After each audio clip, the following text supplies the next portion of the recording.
logo só para... Pronto, ok. Também aparece aqui a mim, dizer que está a gravar. Yeah. Agora ti. Aparece. Sim. Ok. Depois as pessoas também vão entrando, que eu estou sempre aqui atenta.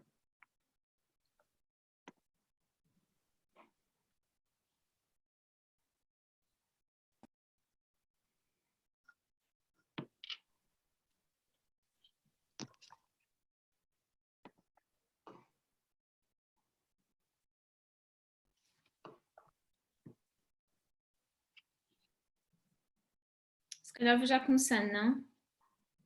Sim, vamos. Ok, bem, boa tarde a todos, sejam bem-vindos.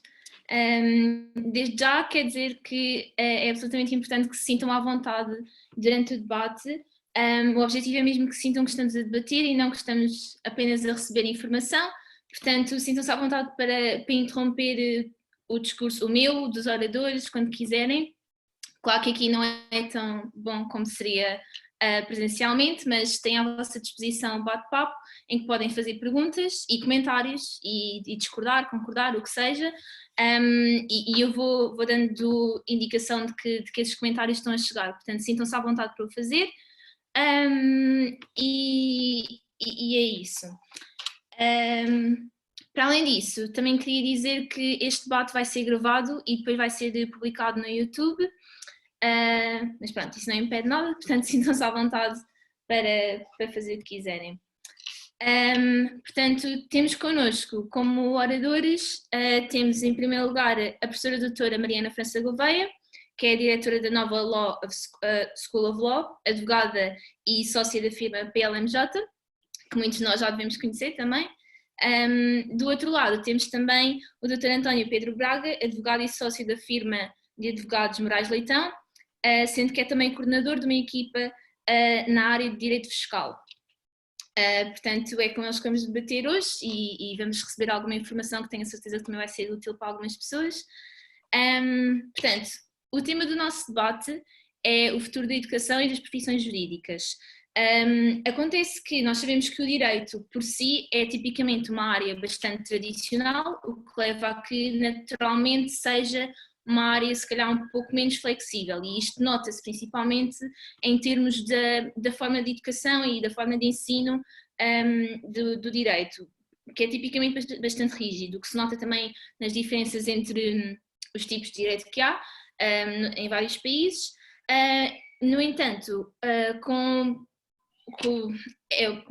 o passar dos tempos, obviamente temos questões como globalização, tecnologia, e que naturalmente vão trazendo novos problemas que também precisam de regularização por parte do direito, e portanto torna que seja de alguma forma necessário que este se vá tornando um pouco mais flexível.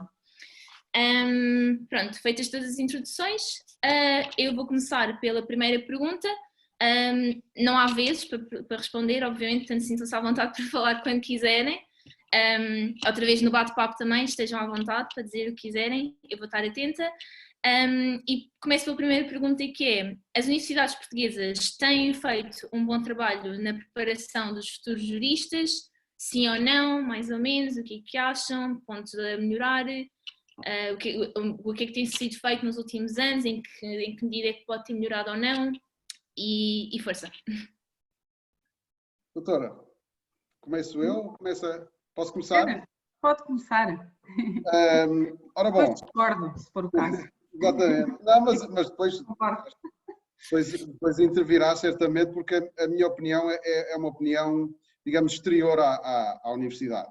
Embora eu tenha colaborado durante a minha carreira com algumas faculdades aqui no Porto, nomeadamente na área de gestão e direito, e porque eu atuo numa área de confluência entre a gestão e direito por excelência, que é o direito fiscal.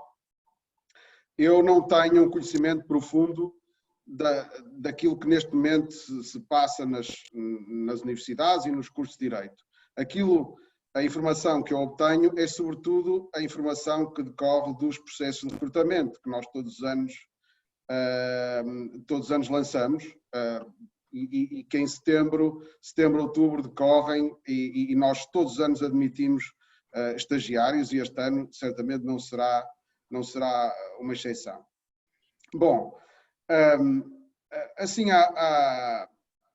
logo à partida eu posso dizer que de facto muito mudou no perfil dos alunos, na formação dos alunos, na abertura das faculdades de Direito a outras realidades, na permeabilidade das faculdades de Direito às novas tendências, na importação, neste caso muito vantajosa, das melhores práticas do ensino mais desenvolvido na área de Direito, nomeadamente nos países anglo-saxónicos, e essas diferenças, a meu ver, no geral, são muito vantajosas.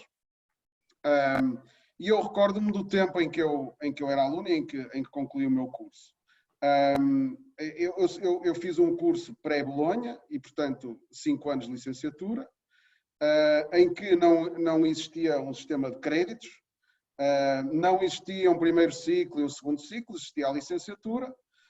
Alguns de nós faziam mestrado, normalmente seguia para doutoramento quem era convidado pela sua faculdade, pela sua alma mater para dar aulas, e, portanto, a esmagadora maioria dos juristas ficava-se pela licenciatura, não é? Bom, além de não existir esse sistema de créditos, a maior parte das cadeiras eram anuais. E o curso de Direito era muito semelhante em todas as faculdades de Direito. Havia aqueles cadeirões anuais, como Direito das Obrigações, como Teoria Geral de Direito Civil, como Introdução ao Direito. Era um tronco, digamos, o tronco comum e a espinha dorsal do curso. E depois havia só mais para o final, só no último ano, e eu estou a falar de um curso, do meu curso, que foi na Faculdade de Direito da Universidade Católica no Porto, só no último ano é que havia uma vertente opcional. Eu, por exemplo, escolhi Jurídico-Económicas, mas Jurídico-Económicas eram raros os alunos que escolhiam Jurídico-Económicas. E este é um dos pontos em que o panorama no direito se alterou substancialmente. Hoje em dia nós vemos alunos de Direito a fazerem especializações em gestão, vemos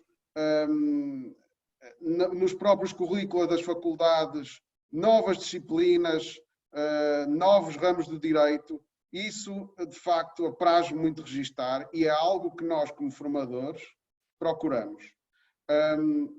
Algo que também diferencia muito o que hoje em dia se passa daquilo que se passava no meu tempo é a mobilidade dos docentes. Hoje em dia nós vemos docentes estrangeiros a virem a Portugal dar seminários ou até lecionar determinadas cadeiras. Assistimos a uma competição saudável entre as universidades que lutam pelos melhores alunos e pelos melhores currícula e pelo melhor corpo docente. E também uma enorme diferença é a proliferação do inglês, digamos, como segunda língua no curso de Direito. E como nós sabemos, o inglês técnico é complexo e esta, digamos, abertura do nosso sistema universitário ao inglês é muito positiva, porque torna os nossos alunos profissionais apetrechados para serem profissionais em Portugal ou para exercerem outras profissões lá fora, na área jurídica ou fora da área jurídica, por exemplo, na área da gestão.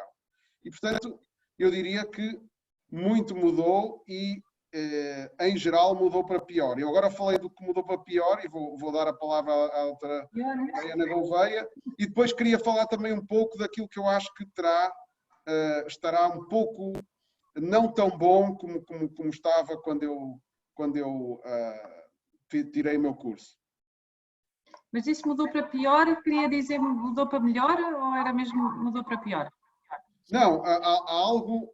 eu acho que há em alguns aspectos, o que não podia deixar de ser, é impossível ter o melhor dos mundos, ou seja, quando se revoluciona um currículo universitário, vai haver sempre algo que se perde. Eu acho que a questão é saber se aquilo que se ganhou é ou não, em geral, mais vantajoso que aquilo que se perdeu. Naturalmente que aquele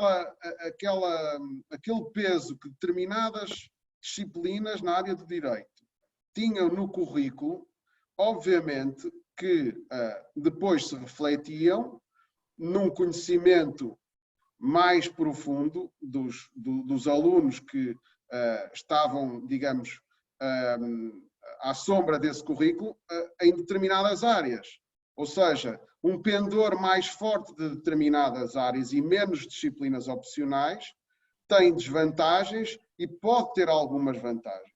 No fundo, no conhecimento de base, no conhecimento teórico de base. Se me perguntam o que é que, se agora a situação é, no balanço é melhor, eu acho que é, sem dúvida nenhuma. Podemos ter perdido, e isso nota-se em alguns candidatos, podemos ter perdido alguma solidez ao nível de determinados conceitos, determinados institutos do direito,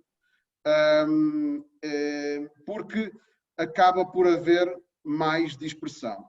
E era isto, digamos, que eu queria salientar. No fundo, é um pouco como nós pegarmos numa disciplina como a filosofia e a dividirmos em várias subdisciplinas. Nós vamos perder sempre uma visão de conjunto. Mas, digamos, os anos da faculdade são limitados e, portanto, nós temos que fazer opções e as faculdades têm que fazer opções.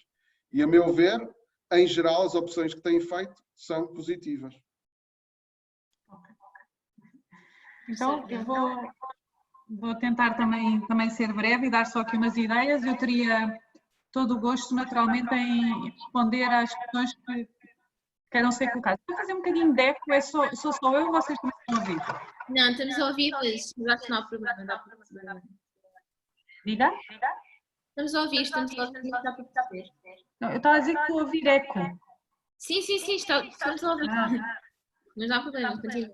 Não há problema? É estranho, não sei. Não tenho fones porque eu na faculdade tenho os fones em casa. Eu queria sintetizar, no fundo, as grandes alterações que o ensino do direito sofreu nestes últimos 20 anos, talvez em 4 dimensões.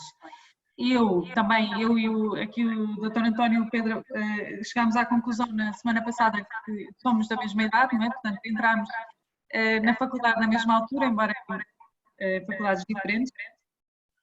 E tivemos basicamente o mesmo ensino, porque, como ele disse, eu corroboro, os cursos que havia nessa altura eram exatamente iguais todos, não havia diferença nenhuma, e aliás na maior parte das faculdades, pelo menos em Lisboa, os professores eram os mesmos, porque os professores da Clássica davam aulas na Católica, e os da Católica davam na Autónoma, e os da Clássica davam na Lusíada, e portanto eram as mesmas pessoas a dar as mesmas coisas nas várias faculdades.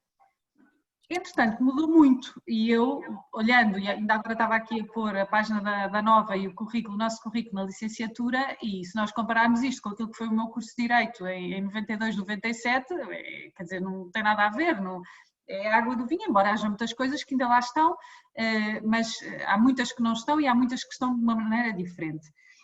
E eu diria que há aqui 4 grandes linhas mestras desta alteração, e que na Nova nós temos sempre muita preocupação. Nós de alguma forma iniciámos esta mudança, precisamente em 97, quando a Nova se fundou, foi um bocado uma pedra no charco, com uma enorme influência anglo-saxónica. Toda a gente sabe a história, o professor Freitas Jornal esteve nos Estados Unidos e ficou influenciado com o que viu, visitou a Ivy League das faculdades de Direito, Harvard, Yale, Berkeley, por aí afora, e quis mudar e, portanto, fez uma mudança que, na verdade, se nós compararmos também o que era o plano curricular da Nova em 97 com o que é agora em 2020, também há diferenças astronómicas entre uma coisa e outra, embora, mais uma vez, também haja muitas coisas que se mantêm. Mas eu diria que a diferença, as mudanças foram essencialmente em função de quatro eixos. Em primeiro lugar, este que o Dr. António Braga referiu, que é a internacionalização.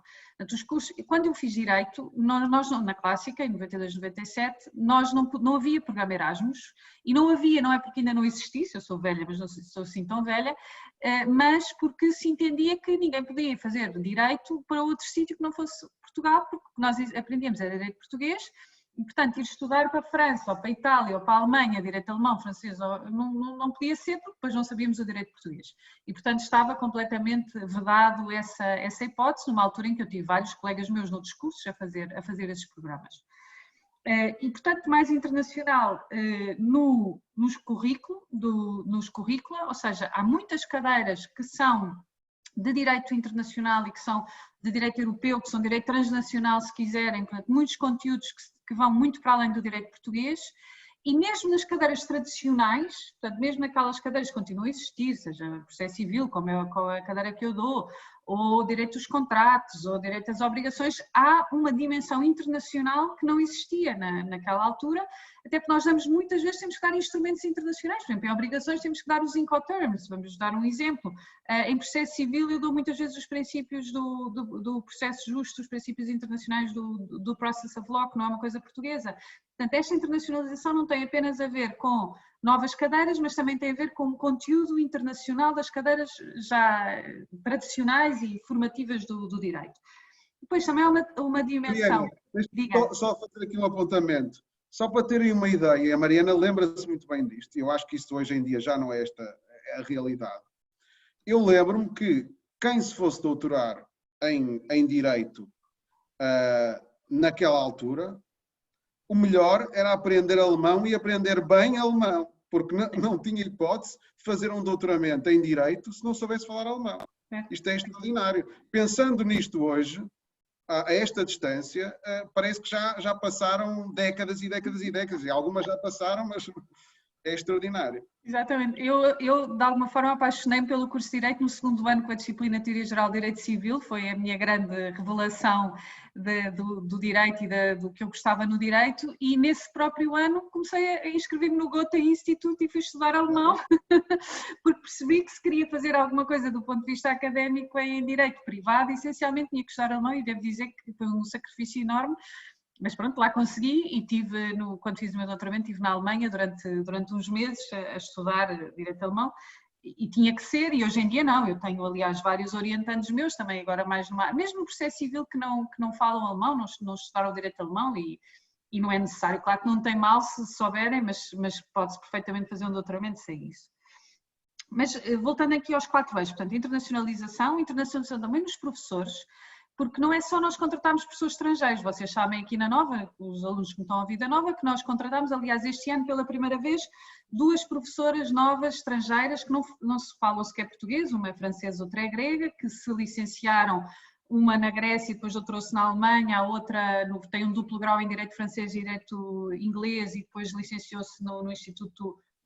doutorou-se no Instituto Europeu de Florença e fez o mestrado na Sorbonne, portanto não tem nenhuma ligação com o direito português, nem sequer falam português, embora estejam lá a aprender, e a verdade é que, embora haja às vezes muitas dúvidas sobre isto, a verdade é que elas têm sido de uma dinâmica, de um interesse aqui na faculdade espetacular, porque têm uma visão diferente, uma maneira de olhar diferente para as coisas, dão as cadeiras de uma forma diferente, seja uma é direito penal, outra é direito civil, e portanto claro que dão conteúdos internacionais numa perspectiva completamente diferente, e isso para nós e para o nosso projeto e para aquilo que nós queremos ser tem muito interesse.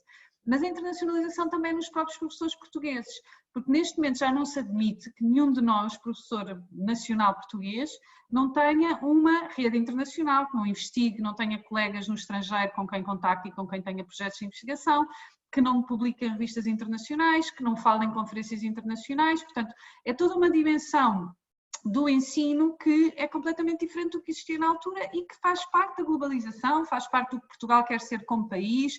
E eu vou dizer, às vezes digo, eu acho que às vezes algum atraso nosso tem muito a ver com como as faculdades portuguesas eram fechadas dentro do seu casulo e dentro do seu território nacional, mas completamente absurda e que nos tempos que correm não é sequer possível. Portanto, internacionalização foi uma mudança radical e ainda temos muito, muito para fazer na Nova e noutras faculdades, continuamos a ter faculdades, que não contratam pessoas, nem contratam pessoas doutorados noutras faculdades em Portugal, quanto mais doutorados no estrangeiro, não é? Portanto, enfim, mas não vamos lá. Depois, um outro eixo de mudança é que o ensino deixou de ser tão escolástico, ou seja, o ensino do direito era um ensino completamente centrado dentro do direito. Só os juristas a falar com juristas, e quem dava economia era juristas e quem dava história era juristas, e a grande questão era a interpretação das regras e de acordo com as regras da interpretação do direito, e só o direito e o direito e o direito.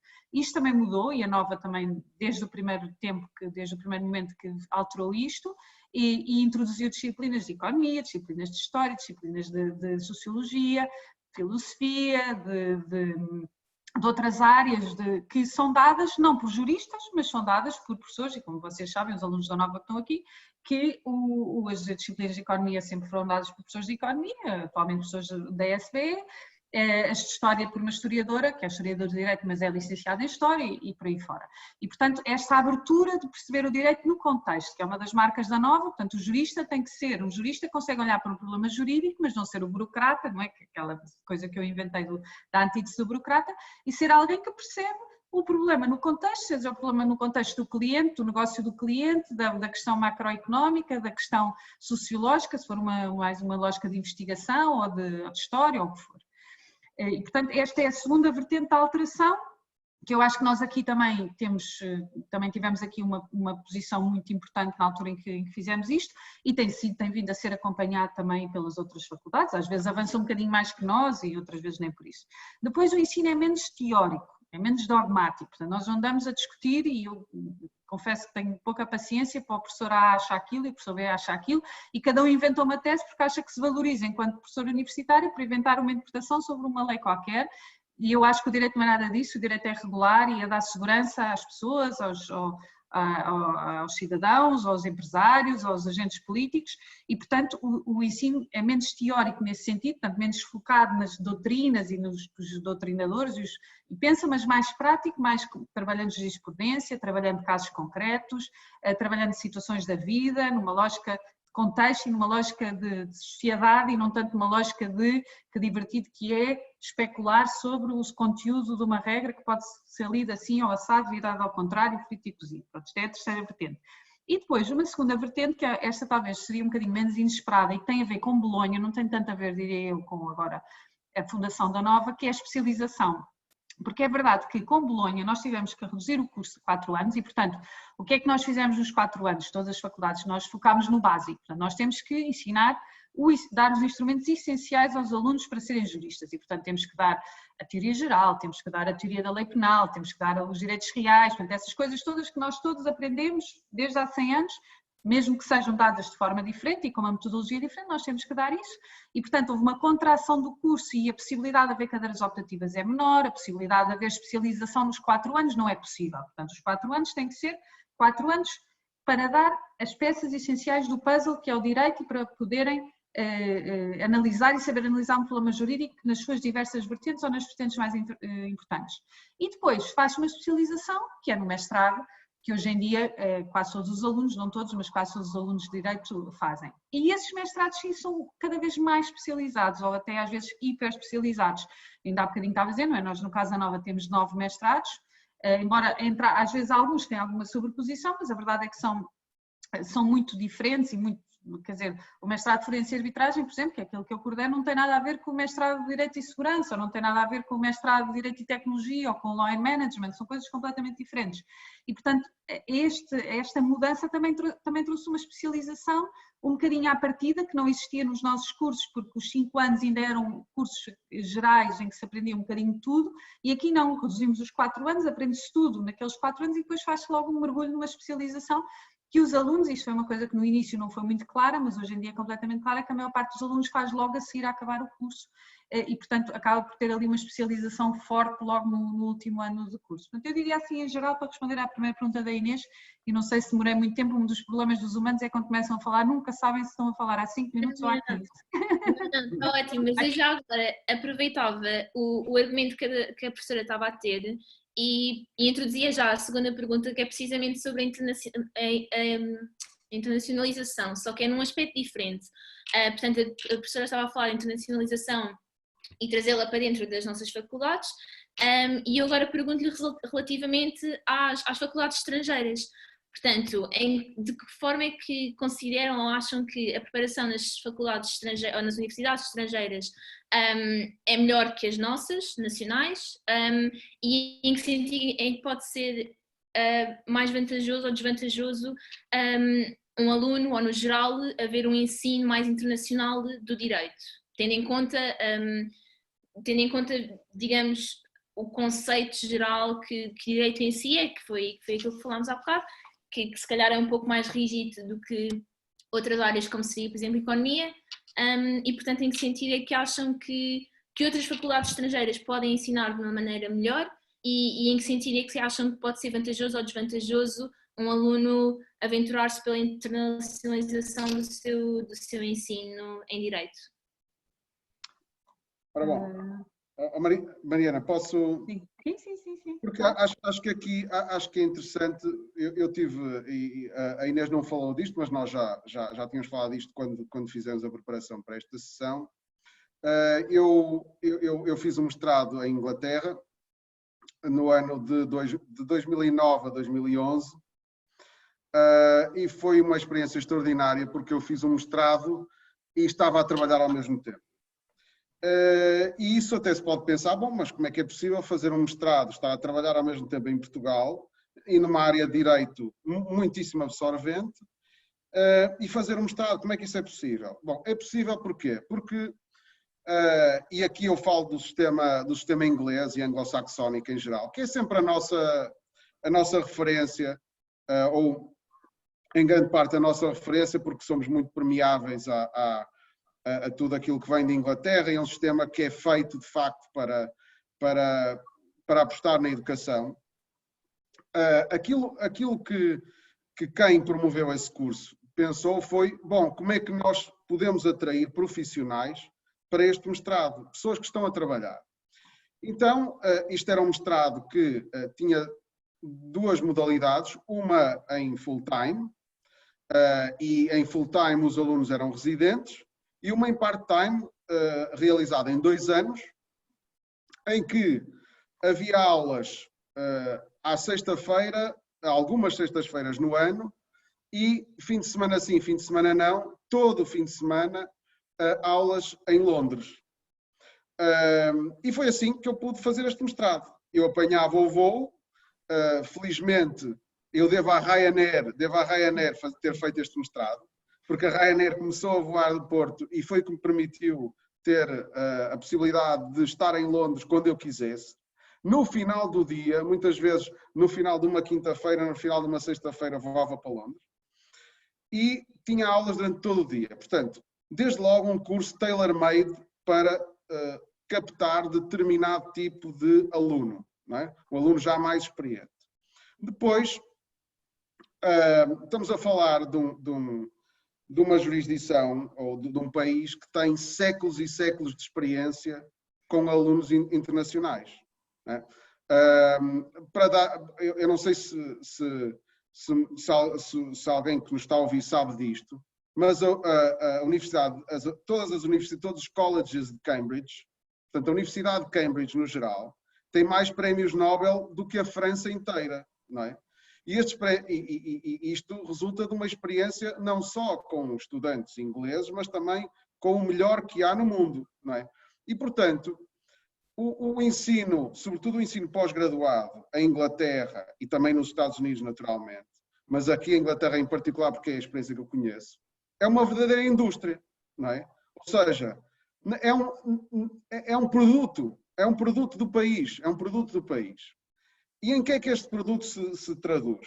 E já lá vamos às diferenças e àquilo aquela que foi a nossa evolução muito positiva, que eu já sabia que existia, mas que a Mariana confirmou, depois de ter feito esta exposição, digamos, que dá conta de uma enorme modernidade da Faculdade de Direito da Universidade Nova. Mas o que os ingleses fazem é, no fundo, criar uma experiência para os estudantes. E esta experiência resulta, desde logo, de um currículo extremamente rico, com uma possibilidade de opções de cadeiras que se podem fazer até noutros colleges, ou seja, a Inglaterra é tudo muito dividido, há as universidades e depois em cada universidade há os colleges e cada college às vezes tem faculdades, tem os cursos diferentes, não é? Em Cambridge é muito assim e em Oxford também. E a possibilidade de fazer uma quantidade de disciplinas diversas é tremenda e isso é um atrativo enorme. Parece que ir ao supermercado, quando nós fazemos uma pós-graduação, um mestrado, parece que estamos a ir ao supermercado e a escolher aquilo que nós achamos mais talhado para nós.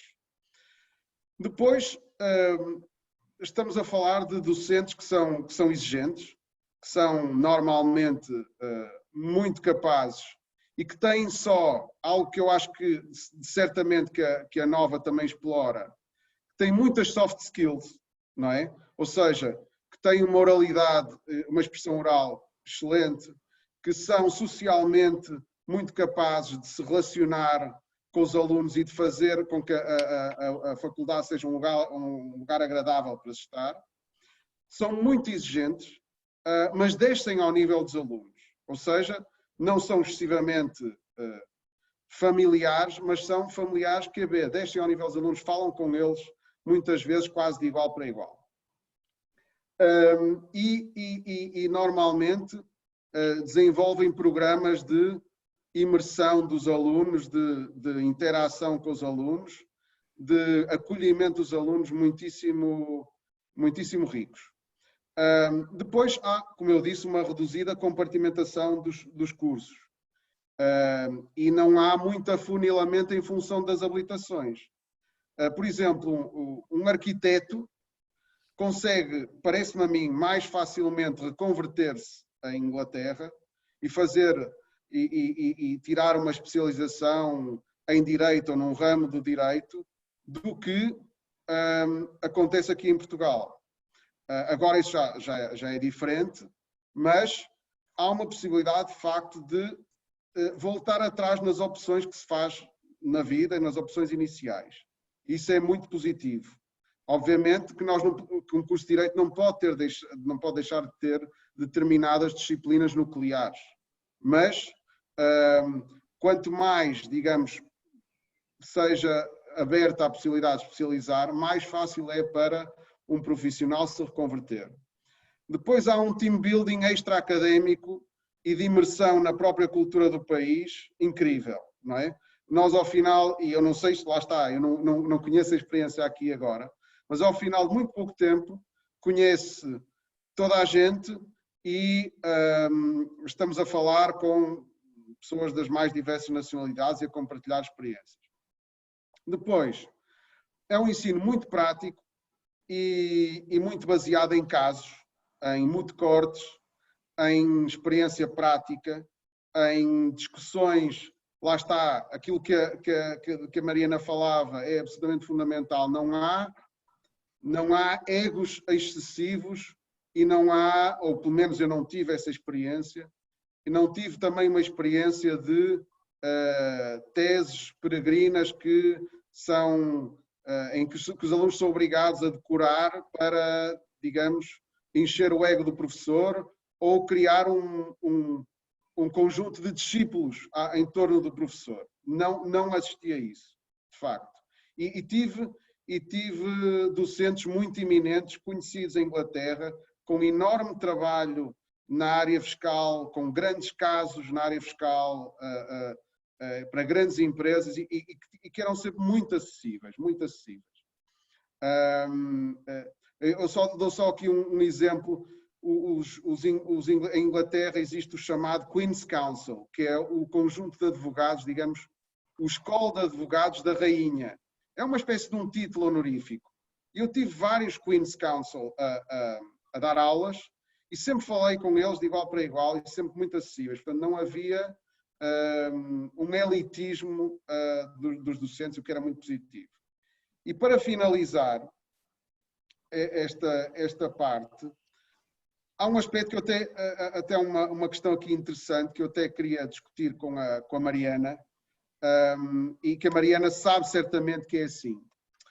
Quando quando analisaram o meu currículo para determinarem se eu podia ou não frequentar, se eu preenchia ou não as condições para frequentar o mestrado, quiseram saber, obviamente, e pediram os certificados à universidade que eu tinha frequentado, e mais concretamente à Faculdade de Direito da Universidade Católica do Porto. Pediram cartas de recomendação, que foram obviamente entregues, e não quiseram saber, como é óbvio, da minha média. Aquilo que quiseram saber foi qual o meu percentil, ou seja, no meu ano eu estava no topo 2%, 5%, 10%. Porquê? Porque eles conheciam bem a faculdade e as médias, digamos, as médias podem variar de ano para ano.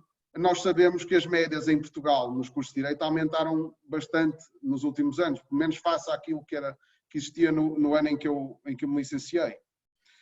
E, portanto, aquilo que lhes interessa é saber se aquele candidato concreto é um aluno dos melhores do seu ano, ou está entre os 2% melhores, 5%, 10%. Normalmente eu acho que eram estes 2%, 5%, 10%.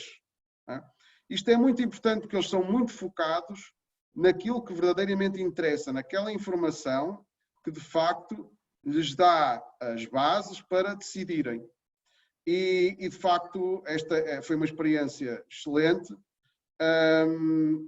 e que eu acho que agora finalmente está a conseguir concretizar em Portugal, mas para isso a Mariana acho que está em melhor posição para falar sobre isso. Eu posso dar aqui, obrigada António, aqui duas vertentes diferentes da questão que a Inês colocou. E eu se calhar começava pela primeira, que é no fundo do ponto de vista do aluno, da pessoa que quer ou está a tirar Direito ou quer vir tirar Direito, quais é que são as melhores opções, não é? Imaginando que tem o mundo todo à sua frente e que pode escolher tirar o curso em Portugal, tirar o curso no estrangeiro, o que é que é melhor? E depois também o aluno que está neste momento numa faculdade de Direito ou que já fez o curso de Direito e está à procura de uma formação pós-graduada, mestrado, ou seja, outro nível de graduação, o que é melhor? Eu diria que ter uma experiência internacional é sempre muito importante. É algo que hoje em dia é muito valorizado, para já, em primeiro lugar, não é valorizado pelos escritórios, pelas consultoras, pelas empresas em geral. Um bocadinho aquela ideia de ter mundo, não é? De não ser um aluno que nunca saiu de Portugal, que nunca saiu da sua zona de conforto, que obviamente tem fluente numa determinada língua para além da sua língua materna, porque se esteve 1 ano, 2 anos, 3 anos nesse outro sítio, terá de ser necessariamente, não é? E fez exames e avaliações nessa outra língua. Portanto, atesta uma série de competências, não é? Skills, como agora se diz, que são muito importantes no mundo hoje em dia, no mundo profissional hoje em dia. É por essa razão que nós também temos aquele programa, nós temos um programa na licenciatura que se chama o ITUS, que é o International Track for Undergraduate Students, e também acreditamos experiências de internacionalização através de uma coisa chamada Go Global, no fundo para fomentar que os alunos tenham essa experiência de internacionalização, mesmo estando a fazer o curso em Portugal connosco, porque sabemos como isso é importante para eles, para a valorização do seu currículo, para aquilo que eles serão enquanto profissionais. E, portanto, uma experiência de internacionalização é sempre muito importante, seja em que momento for, seja no primeiro ciclo, na licenciatura, seja no mestrado, seja posteriormente. Eu acho que alguém que queira ter uma carreira bem sucedida na vida, vamos dizer assim, nos tempos que correm, não pode ficar sempre num país só. Quer dizer, não dá, não funciona, tem que ter a cabeça aberta para saber que estar em Nova Iorque a ter reuniões, ou em Londres a assistir a conferências, ou em Frankfurt a falar com um cliente, ou o que for, ou em Bruxelas a reunir com elementos da Comissão Europeia, ou na China com uma empresa qualquer ou com uma entidade qualquer pública, mesmo na magistratura. Eu acho que os alunos que eu encontro mais quadrados, vamos chamar assim, não sei se algum me esteja aqui a ouvir, mas vamos chamar assim, os alunos que eu encontro mais quadrados e que eu às vezes dou-me certos nervos, vou dizer, são os que muitas vezes querem ser magistrados. Foram para direito, querem ser juízes, ou do Ministério Público, ou da magistratura judicial, e portanto metem na cabeça que têm que ter aquelas cadeiras e têm que ir para o SES e fazer aqueles exames e que tudo o que não é português e que o SES não pergunta não lhes interessa. Eu acho isso um absurdo completo, mesmo para quem queira ser juiz, e Deus queira que haja juízes no meu país que viram outro mundo para além do SES e das faculdades onde tiraram o curso e dos livros do professor não sei quantos e do Código Civil português e etc, etc. E portanto, e para além do mais, mesmo que a pessoa queira ser juiz desde que nasceu, queira ser magistrado do Ministério Público desde que nasceu, nunca sabe as voltas que a vida dá. Portanto, melhor ter as portas todas abertas e ter um currículo e competências o mais alargado possível para poder, vai para juiz e depois odeia. Nunca se sabe, não é? Pode acontecer e, portanto, nessa altura, poder mudar e ter esse background. Oh, Mariana, desculpe lá, olha, Diga. grave isso e envie para o Conselho Superior da Magistratura, por favor. Olha, Eu lido com juízes e vejo esse fechamento dos juízes ao mundo e à percepção. Olha, eu tenho esperança.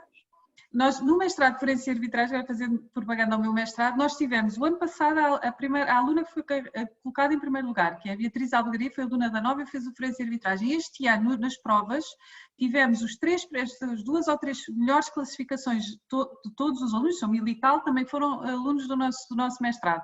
E como eu lhes ensino, estou sempre a massacrá-los com isto, e dou-lhes arbitragem internacional, em inglês e coisas que o valham, tenho alguma esperança que a mensagem passe.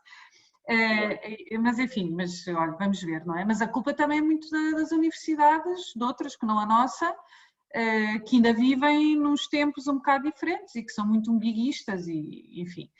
Mas, portanto, respondendo, desculpe Inês. Não, conclua, pode acabar. Respondendo à sua pergunta, a minha resposta é essencial abrir a cabeça à internacionalização. Isso pode-se fazer de variadas maneiras, até porque eu sei que há muitas pessoas que não têm capacidade financeira, é uma coisa que me chateia. Por exemplo, eu quando assumi aqui funções, uma das coisas que pensei, vou tornar obrigatório o Erasmus para toda a gente. Toda a gente tem que fazer Erasmus, para fazer o curso da Nova. Tem que estar um semestre fora, seja lá onde for. E depois pensei, bem, para eu fazer isto, eu tenho que pagar às pessoas que não têm dinheiro, não é? Para irem para o estrangeiro, para terem uma renda, porque a Bolsa Erasmus, para já a Bolsa Erasmus não dá para os alunos todos e depois, mesmo assim, não paga tudo. E depois fiz umas contas e cheguei à conclusão que era impossível, não era possível, não, impossível, é uma fortuna anual pagar isto aos alunos todos. E, portanto, isso é que às vezes me custa um bocadinho. Eu tenho aqui muitos alunos que querem muito sair e queriam muito ter esta experiência e infelizmente não têm essa possibilidade. Mas aí a vida é o que é, e aí o ideal é fazer um bocadinho como o António fez, que seguramente não por essa razão, mas é trabalhar. Eu tenho alguns alunos que fizeram isso, não é? Trabalha-se, ganha-se dinheiro e depois 3, 4 anos e vai-se fazer o mestrado, se for o caso, fora. E entretanto tenta-se aproveitar outras oportunidades que existam. Relativamente agora à pergunta que a Inês me fez da qualidade dos cursos. Diga Inês, estava a dizer qualquer coisa? Não, ia aproveitar agora porque estavam a falar do SES e de ter uma internacionalização e como é positivo mesmo depois para o futuro, e aproveitar para entrarmos já na pergunta seguinte, que é acerca da empregabilidade. Portanto, quais são as vossas visões atualmente? O que é que acham que em termos de perspectivas de empregabilidade dos recém-licenciados e mestres no direito, portanto em que pé é que estamos, e se da mesma forma acham que o mercado de trabalho consegue garantir empregos e salários de qualidade para todos ou quase todos, ou se está demasiado sobrecarregado? Não sei, António. Mariana, quer começar? Eu posso começar. Bom, Inês, sabe que, e nós sabemos, e obviamente acho que a Mariana também confirmará, a percepção geral é que nós temos em Portugal juristas a mais, não é? Tem-se falado muito disso. Aqueles juristas que se tornam advogados, depois obviamente vem a ordem a falar disso, não é? E nós sabemos os casos que há muitos advogados em dificuldades. E de facto houve uma explosão de cursos de Direito em Portugal e o mercado, apesar de ter aumentado, ter expandido muito, não expandiu, penso eu, na proporção digamos, do número de licenciados. Mas eu acho que neste aspecto não há só notícias negativas. Vamos cá ver. Em primeiro lugar, eu acho que hoje em dia se tem que encarar um curso de Direito de uma forma diferente daquela que se encarava quando eu tirei o curso. Quando eu tirei o curso, eu só pensava nas profissões tradicionais do Direito, não é? Na magistratura, na advocacia, no notariado, não é? E pouco mais. Havia também alguns de nós a escolher a carreira diplomática, mas de facto, normalmente havia estes caminhos. E de facto, o curso de Direito é um dos cursos mais polivalentes que há. Eu acho que é uma boa base até, digamos, cívica, e é uma boa base para outro tipo de especialização e outro tipo de carreira. Eu tenho há cada vez mais amigos meus e até mais jovens que têm formações de base em Direito e depois fazem curso de gestão e seguem carreiras na gestão.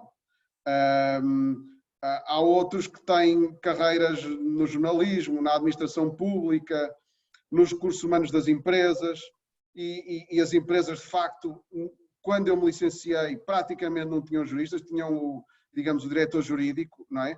E agora, hoje em dia, sobretudo as grandes empresas, têm equipas jurídicas enormes, têm fiscalistas, têm equipas de recursos humanos muito vastas e, portanto, a carreira no direito alargou-se muito, não é? Isso é bom para todos e, portanto, nós não podemos pensar, hoje em dia, que ter um curso de direito está ligado fatalmente a seguir uma destas profissões tradicionais. E, portanto, devemos abrir a nossa mente. Agora, quanto à questão do mercado e qual é a minha perspectiva para o futuro. Bom, nós tivemos uma explosão das sociedades de advogados, nós assistimos a isso. Hoje em dia há várias sociedades de advogados com cerca de 200 advogados e mais, não é? E mais incluindo estagiários. Isto era absolutamente impensável há 20 anos atrás, não é? E essa exigência foi sendo ditada pelo próprio mercado. Cada vez mais se complexificou o direito, existem novas áreas, hoje existem especialistas em proteção de dados, por exemplo, que é uma área recentíssima e que já tem equipas nas sociedades. Existem, por exemplo, especialistas em arbitragem, não é? Por exemplo, não é? Fiscalistas, toda uma miríade de especialidades e que, de facto, requerem uma dedicação quase exclusiva. E, portanto, essa necessidade de recursos humanos não vai parar, mas, a meu ver, vai estacionar um pouco. Porque a economia não me parece que vá permitir uma expansão mais ao ritmo que se tem assistido, porque de facto havia uma necessidade no país de ter sociedades de advogados apetrechadas para os grandes negócios internacionais, para o investimento, para as necessidades que se iam criando, mas não sei se isso vai continuar ao ritmo que viemos assistindo. Mas isto é um aspecto positivo. A geração de fundadores das grandes sociedades de advogados está a chegar, digamos, à sua idade de reforma, não é? Há novas gerações a surgirem, há uma renovação, portanto, começa a haver uma renovação, finalmente há uma renovação. E isso, naturalmente, vai criar oportunidades aos mais jovens. Ou seja, talvez o crescimento das sociedades de advogados, em número de advogados, não vá ser aquilo que foi até agora, mas há uma renovação e, portanto, surgem novas oportunidades. Um dos espectros que mais se receia nesta área também é a inteligência artificial e a substituição dos advogados e a possibilidade de se vir a sentir uma menor necessidade de recrutamento em face da acessibilidade de novas tecnologias que substituem advogados. Ora, eu acho que isso ainda não estamos aí. É a minha opinião pessoal. Porque um advogado, um jurista de qualidade, com uma especialidade bem desenvolvida e com uma sólida cultura jurídica, eu acho que ainda é pouco permeável a substituição por programas, por software. Agora, se eu acho que muito do trabalho de pesquisa foi, e está e continuamente a ser substituído pelas novas ferramentas, isso é inegável. E eu acho também inegável que hoje em dia um estagiário não tem o volume de trabalho que eu tinha quando iniciei a minha profissão. Mas isso é um bocado um reflexo daquilo que acontece no mundo em geral, em que nós hoje vivemos até mais tarde, em que os profissionais ficam até mais tarde nas suas profissões, a exercer as suas profissões.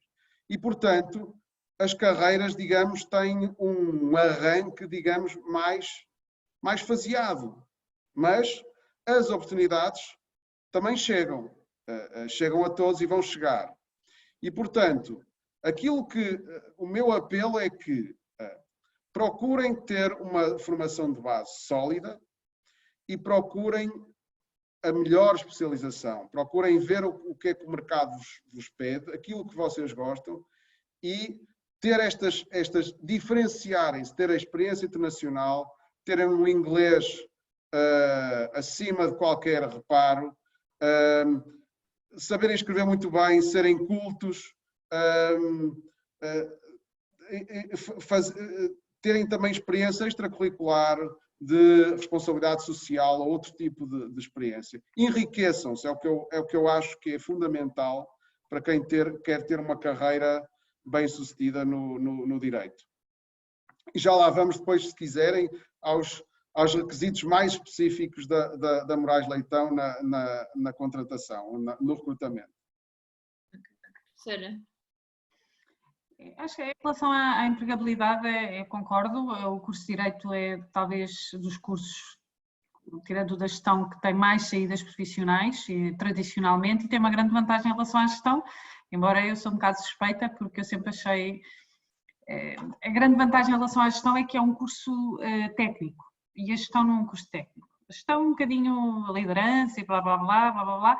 Ou seja, muita coisa que se pode fazer em cima de um curso técnico, seja ele de engenharia, seja de direito, seja de economia até, seja de biologia, seja o que for, e depois a seguir a pessoa pode fazer um MBA, um Master em Gestão, e ter essas ferramentas ao mesmo tempo ter uma competência técnica que ajuda a estruturar o raciocínio, a pensar com profundidade, a mergulhar nos assuntos em profundidade, que eu acho que é a grande vantagem de uma competência técnica, é a pessoa conseguir ter essa capacidade, esse treino. Nós no Direito temos uma vantagem enorme, é que estruturamos o raciocínio.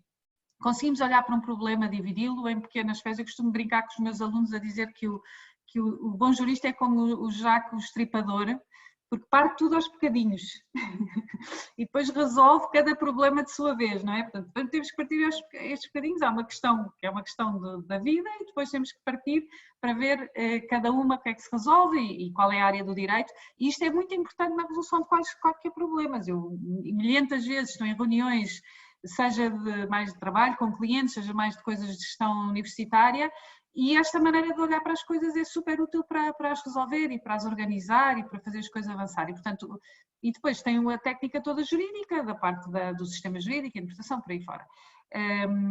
Portanto, eu acho que o curso de Direito tem uma enorme vantagem de ser um curso que é técnico, portanto, dá-vos uma formação técnica, científica, neste sentido, com conteúdo, com profundidade, que vos ajuda a estruturar o pensamento, a argumentar, a raciocinar, a explicar aos outros, e ao mesmo tempo não fecha, não é? E que é um problema que o Direito também tem vindo a melhorar à medida que os cursos vão mudando, que permite abrir a outras realidades e permitir. E, portanto, falando, por exemplo, não só de amigos, mas dos nossos alunos da Nova destes anos todos que nós temos alunos em todo o lado e mais algum, não é? Na gestão, nas sociedades de advogados, nas empresas, na magistratura, enfim, todo o lado e às vezes profissões. Eu tenho, por exemplo, outro dia eu descobri que uma aluna que foi presidente da Associação de Estudantes aqui resolveu ir para o técnico, tirou um curso no sei de informática, uma coisa assim, está lá a fazer coisas ligadas à engenharia, não sei bem o que ela faz agora, não me lembro, mas até ficámos de fazer uns programas na área do direito e da tecnologia. E, portanto, eu acho que há aqui uma enorme variedade e eu diria, o conselho que eu vos poderia dar é muito de manterem a cabeça aberta, ou seja, ao contrário daquele exemplo que eu dizia, não é? Eu quando fui para Direito, por exemplo, queria ser advogada, era o sonho da minha vida, era ser advogada. E durante muitos anos não fui professora, porque era o que eu era e foi para aí que a vida me encaminhou e bem, e depois só mais recentemente é que resolvi voltar um bocadinho atrás ou um bocadinho à frente, não sei. E acho que nós hoje em dia trabalhamos tantos anos que é muito possível a pessoa variar um bocado e ter, durante 20 anos faz uma coisa, outros 20 faz outra, outros 20 faz outra, e portanto a cabeça aberta e sempre a pensar nas várias hipóteses e na vossa formação e não só neste momento em que são alunos de Direito, mas ao longo da vida, aquilo que vos enriquece e que vos permite abrir outras portas, eventualmente saltar para outras realidades. Eu tenho tido um bocadinho a sorte de ter feito muitas coisas na vida, já estive na administração pública, sempre estive na academia, na advocacia, agora por exemplo também estou no board de uma empresa, que também é muito interessante estar, porque é uma perspectiva completamente diferente da realidade e daquilo que são as preocupações, e eu acho que esse é o conselho essencial, quer dizer, ter uma boa formação técnica e seguir os seus sonhos, não é? Seguir aquilo que de alguma forma nos é mais atrativo e depois ter sempre as portas todas abertas e não se deixem prender, uma coisa que eu sinto imenso, eu não gosto muito de invocar a minha qualidade de advogada na PLMJ quando estou a falar com a diretora da Nova, mas uma coisa que eu sinto muitas vezes nos escritórios grandes é as pessoas sentirem-se um bocado presas lá, um bocado do género, eu estou aqui, não estou feliz, mas não posso me ir embora porque não tenho alternativa. Aqui talvez não só nos escritórios, mas noutros sítios. Isso é horrível, é horrível. Eu nunca na vida senti isso, graças a Deus, sempre senti completamente livre. Portanto, isto não se deixem aprisionar por uma determinada organização, entidade, claro que todos nós temos as nossas contas para pagar e as nossas preocupações, mas é muito importante a pessoa estar sempre motivada e realizada em cada momento. E isso implica que mesmo quando nós estamos motivados e realizados, continuamos a construir o nosso currículo, a nossa rede de contactos, os nossos conhecimentos, a nossa motivação, sempre numa lógica de futuro. E, portanto, eu acho que aqui a empregabilidade, eu não me preocupo muito com a empregabilidade dos alunos da Nova, porque, como vocês sabem, é plena, portanto, não tenho muito essa preocupação. O que me preocupa é os alunos não chegarem onde querem ou não estarem felizes onde querem, em especial, e também depois já há vertente das alunas, que é outra conversa, e das senhoras, não é, nas profissões, e isso sim incomoda-me de alguma forma e gostava que fosse diferente, e para a vossa geração que fosse diferente. Olha, se calhar agora aproveitava para meter a última pergunta, que é relativamente a uma questão mais atual e que tenho a certeza que muitos de nós estamos a pensar nisto agora, que é relativamente ao facto de é muito provável que o Covid-19 tenha consequências económicas a médio e longo prazo, e portanto em que medida é que acham que essas consequências podem vir a afetar as profissões jurídicas e a empregabilidade, inclusivamente para as pessoas que ou estão a começar agora o curso ou estão a acabar agora o curso, ou pronto, em termos das perspectivas que possamos ter para o futuro, em que medida é que acham que isso pode estar a ser afetado agora? Ou pode vir a ter repercussões no futuro até? Inês, olha, eu não creio que numa sociedade como a Moraes Leitão, nas sociedades digamos que nós costumamos dizer, não sei se de forma presunçosa, do top tier, não creio que esta crise vá ter muita repercussão, muito impacto no recrutamento de novos estagiários. Eu falo por mim, obviamente pela Moraes Leitão, e obviamente com a ressalva de que a crise seja debelada no curto prazo, não é? Se de facto existir uma segunda vaga e se houver um novo confinamento e andarmos assim durante um ano e meio, obviamente tudo vai sofrer muito. Mas a política da Moraes Leitão para o recrutamento de estagiários normalmente não está tão condicionada pelas questões económicas, que obviamente estão sempre lá atrás, mas mais por uma perspectiva de refrescamento das equipas, de sucessão, de manutenção de um conjunto de advogados sólido em cada faixa etária, em cada geração. E, portanto, preocupa-nos haver por um qualquer motivo conjuntural, haver um déficit de advogados em determinado ano, ou de advogados estagiários em determinado ano, e não se fazer a seleção que se deveria fazer em determinado ano, porque isso vai se refletir mais adiante. E, portanto, eu diria que se de facto a progressão for aquela que nós antecipamos e é mais otimista ou realista, em princípio o impacto não vai ser muito relevante. Já não acho que isso vá acontecer, provavelmente, em sociedades de advogados do mid-tier, ou seja, não nas 5 maiores ou por aí, e nas sociedades de advogados mais pequenas, que eu acho que, como têm uma advocacia mais tradicional, estão a sofrer muito com o encerramento dos tribunais, estão a sofrer muito com o cancelamento de diligências judiciais e não estão a ter, digamos, receitas, e, portanto, basicamente, muitas delas poderão de facto acolher estagiários, mas ou tenderão a reduzir as remunerações ou, digamos, a oferecer estágios sem remuneração. E, portanto, aí eu admito que o recrutamento venha a sofrer e, portanto, que haja conjunturalmente menos oportunidades do que aquelas que estão acessíveis num ano normal. Lá está, eu preferia que de facto os meus colegas não se deixassem impressionar pelo curto prazo e obviamente é fácil falar, cada um gera aquilo que tem e a situação que tem, não é? E portanto nós estamos a falar por nós e não sabemos de facto o que é que os nossos colegas neste momento estão a enfrentar, mas é esta a minha percepção e portanto eu acho que não devíamos esmorecer, devem preparar-se da mesma forma que se preparariam se o ano tivesse sido normal e esperar e serem pacientes, porque eu acho que as oportunidades vão surgir. Talvez seja um ano um bocadinho mais complicado, mas pode ser que o recrutamento também seja adiado, não um ano, mas menos tempo e, portanto, não teriam de esperar tanto. Eu devo dizer que, e já agora, até para finalizar esta parte, eu devo dizer que na área fiscal, eu tendo a valorizar, ou neste momento, basicamente recruto licenciados com mestrado.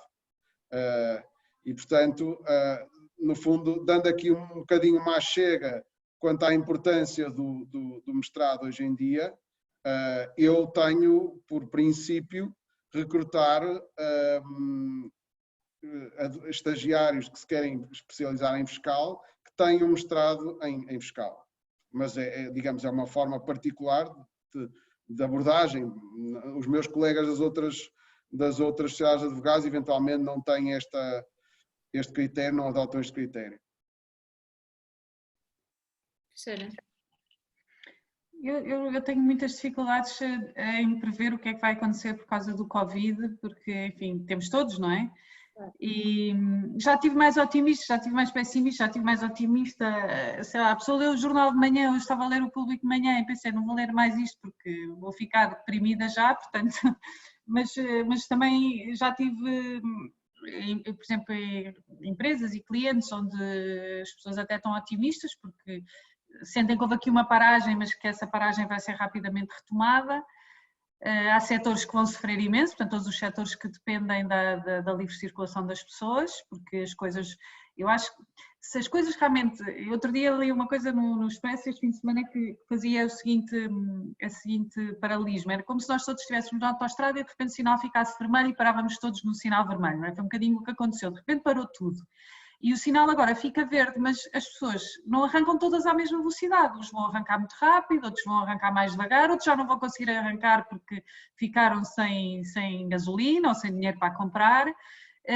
E há uma dúvida enorme sobre o que é que isto vai dar, porque há coisas, por exemplo, há bocadinho estava a ouvir umas coisas da indústria têxtil, que dizia que neste momento estão bem, porque as encomendas não foram canceladas, mas já estão a ver que não vão ter encomendas para o ano, porque as lojas estão com um estoque gigantesco, não é? Ninguém foi às compras comprar roupa e, portanto, eu acho que isto vai haver aqui efeitos, é muito difícil de medir e todas as indústrias que dependem da circulação de pessoas, o turismo em particular, e para Portugal, grande parte das nossas receitas vinham do turismo, da nossa exportação, do nosso PIB, pode ser realmente muito complicado. Embora também há quem diga, por exemplo, ontem discutia no tal board que eu faço parte, a eventual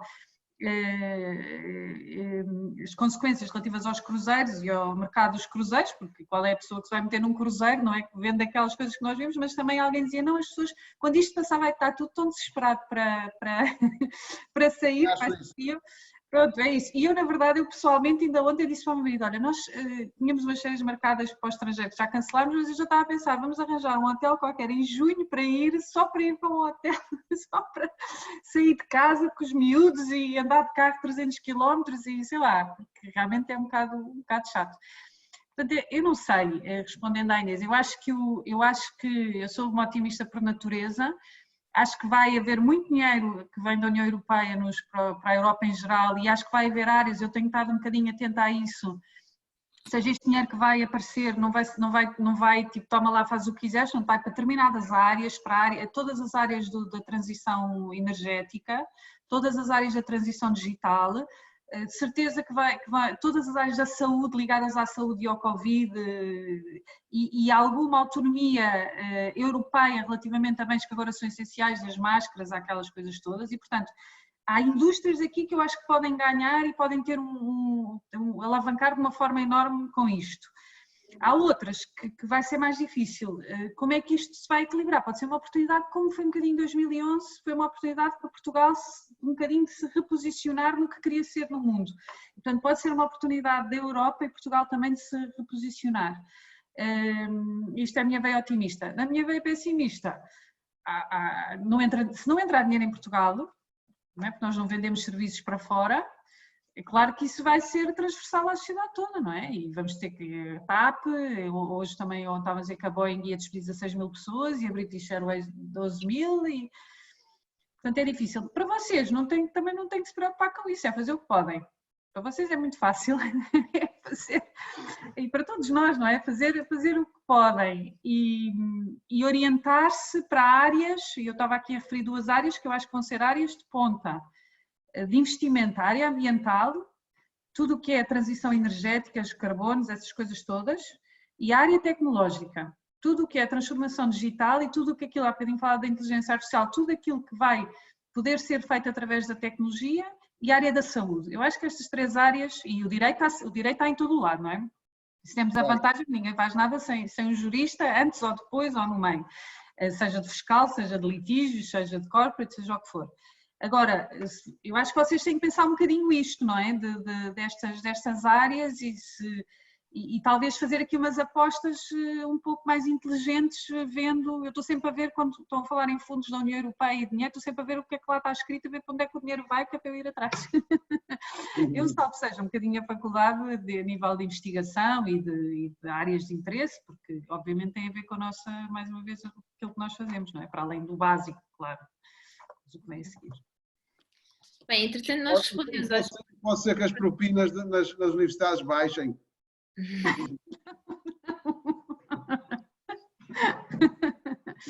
São 650 € por ano a propina na licenciatura, 650 euros É por incrível, ano. uma fração.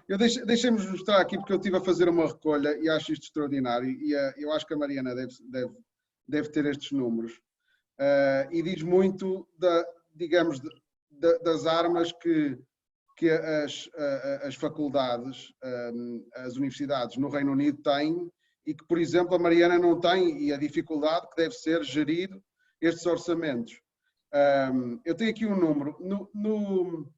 No Reino Unido, aquilo que é os orçamentos das universidades, 47% do orçamento das universidades provém das propinas, 47%. Propinas com estudantes undergraduate, portanto, licenciados. Depois 7% com as propinas dos estudantes pós-graduados. 23% com as propinas dos estudantes não Reino Unido e não União Europeia. Obviamente isto vai mudar agora. São os internacionais, como nós chamamos. 23% do financiamento das universidades no Reino Unido provém de propinas de estudantes overseas. E só 18% é financiamento do Estado, subvenção, 18%. Ao passo que na investigação,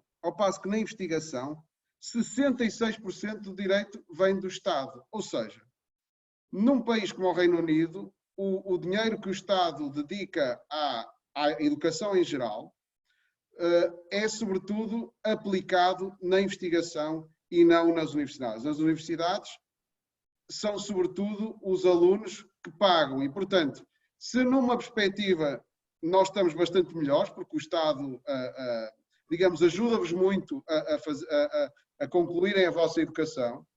Por outro lado, é muito difícil às universidades manterem-se competitivas. Porquê? Porque não podem cobrar, sobretudo nos cursos de licenciatura, propinas que digamos, façam a diferença do ponto de vista orçamental. Isto, de facto, é uma realidade completamente oposta à nossa. Não sei se querem adicionar mais alguma coisa, mas nós acabámos as perguntas que tínhamos previstas. Também tínhamos previsto que o debate ia ser mais ou menos 1 hora, fizemos 1h17 até agora, sem problemas nenhuns, é ótimo, quer dizer que fluiu bem. Mas acabámos as perguntas. Se tiverem alguma coisa a adicionar, qualquer questão que sintam que podem dizer mais qualquer coisa, estejam à vontade. Só dizer que foi um prazer, gostei muito. Desejo muitas felicidades a todos e à Faculdade de Direito da Universidade Nova. Acho que está a fazer um excelente trabalho. Eu tenho alguns colegas, nomeadamente um sócio meu que é lá está, que é um excelente jurista, que de certeza que a Mariana conhece, que é o Filipe Vaz Pinto. Primeiro curso da Nova. Não é? Sim, primeiro curso da Nova. E um jurista cultíssimo e, portanto, que acho que deve ser um dos orgulhos da Nova. E desejo mais felicidades e que a Nova prossiga neste caminho de modernidade, que é uma pedrada no charco aqui em Portugal. E dou os parabéns à Mariana pelo trabalho na Nova. Muito obrigada. Nós cá estamos, sempre na vanguarda, ou pelo menos a tentar. Nem sempre acertamos, como eu costumo dizer, não temos medo de errar. Portanto, às vezes fazemos umas coisas, não correm bem, mas também voltamos atrás e entramos no trilho certo. Mas há imensos desafios e o desafio financeiro é um deles. É uma das minhas preocupações, porque é que eu tenho sempre, há bocadinho estava a brincar com o máquina de calcular, mas estou sempre, a parte financeira é comigo. E é só para dar o exemplo, a Universidade da Harvard tem um orçamento de 1 bilhão. Universidade, 1 bilhão é a Universidade da Harvard. Portanto, enfim, nós mesmo assim, nós temos 1/3 do orçamento de Estado e 2/3 de receitas próprias, o que é também, ou seja, isto é ensino público, mas a verdade é que é ensino público a 30%, os outros 60% são financiados pelas propinas dos estudantes, pela investigação, pelos todos os projetos. Mas eu, desde que assumi funções, sempre disse que não me ia queixar por falta de dinheiro e não ia ser por falta de dinheiro que nós não íamos fazer aquilo que queríamos fazer. E, portanto, temos feito imensas coisas em variadas áreas para financiar a faculdade e estavam a correr muitíssimo bem mesmo. Eu este ano até tinha um orçamento do ponto de vista de receita muito otimista. Agora estou um bocado preocupada, mas vamos ver. Pronto, pode ser que hoje termina a primeira fase da candidatura aos mestrados, que é uma fonte essencial das nossas receitas. Vamos ver como é que elas estão as candidaturas, não tenho estado a acompanhar, mas ainda não tenho os números finais, vamos ver. Temos uma pergunta. A Eva perguntou, eu vou ler exatamente o que a Eva disse. A experiência internacional é mais valiosa por causa de língua estrangeira ou não? Por exemplo, fazer mobilidade para Macau, uma vez que é uma realidade diferente por ser na Ásia, mas a ordem jurídica é bastante semelhante à nossa e a licenciatura dá para ser feita em português, a experiência deixa de ser tão valiosa por não se lidar com uma língua estrangeira? Posso repetir, o António quer responder? Quero sim. Ora bom, aquilo que eu tenho notado é que hoje em dia o nível de inglês médio, mesmo para aqueles juristas que não têm uma experiência lá fora, não têm uma experiência muito profunda e extensa, muitas vezes ele é suficiente para as nossas necessidades e obviamente vai-se aprendendo on the job. E portanto, nós não valorizamos a experiência internacional tanto pela língua. Obviamente que se estamos a falar de alguém que fez um mestrado ou um doutoramento numa universidade estrangeira em inglês, obviamente estamos a falar de alguém que tem um nível de inglês muitíssimo avançado. E isso é valorizado. Agora, não é esse o fator número 1, a meu ver, na decisão. A experiência internacional muitas vezes vale por si, e a experiência internacional numa paragem mais exótica como é Macau, até pode ser ainda mais valorizada. E portanto, no nosso caso é muito valorizada porque nós até temos escritório em Macau. E nessa medida, se ainda por cima aprender alguns rudimentos de mandarim, tanto melhor, não é? E portanto, eu diria que não é fundamental nesse caso a língua, se de facto se tratar de um jurista que tem uma boa formação de base em inglês. Eva, se quiseres perguntar mais alguma coisa, estás à vontade no seguimento da resposta. Acho que não. A Eva ainda por cima já é internacional, porque a Eva é de Cabo Verde, não é? Portanto, terá aqui uma tripla internacionalização, Cabo Verde, Portugal e Macau, que tem muito interesse, e falando dos escritórios, e o mercado africano também é muito importante para os escritórios portugueses, e portanto, sem dúvida que sim. Enfim, eu sou suspeita porque eu escrevi uma carta de recomendação para a Eva que me pediu, não é verdade? Mas claro que sim, claro que sim. É o futuro, a África e a Ásia. Sim, a Eva concorda e ela agradeceu pelas respostas. Antes de, se calhar, acho que não há mais perguntas, mas se houver força, e antes de fecharmos o debate e de sairmos da reunião, eu aproveitava para dizer que no sábado, dia 2, vai haver outro debate da Nova Debate, é com a eurodeputada Lídia Pereira e é às 18, portanto às 6 da tarde. Portanto, estão todos convidados para Qual é o tema, Inês, já agora? Eu não sei, na realidade. mas penso que é com a faculdade da SBE, portanto, portanto compareçam. Portanto, aproveitava também para agradecer aos oradores e a toda a gente que compareceu. Portanto, obrigada por terem vindo. Não sei se querem dizer mais alguma coisa. Inês, só quero dizer, olha, foi com muito sacrifício, porque agora vou sair, tenho uma festa e depois vou à discoteca e vou a um concerto. Ok. Faz bem. Okay. Estava aqui em casa, foi um prazer, obrigado. Exatamente, foi um prazer também. Muito obrigada, Inês. E até segunda, não é? Até a nossa aula de executivo. Certo, obrigada. Adeus, adeus.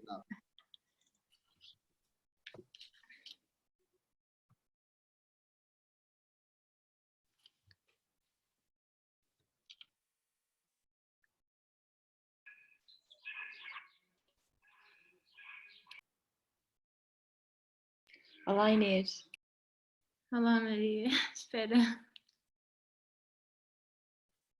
Eu já te ligo. Ok.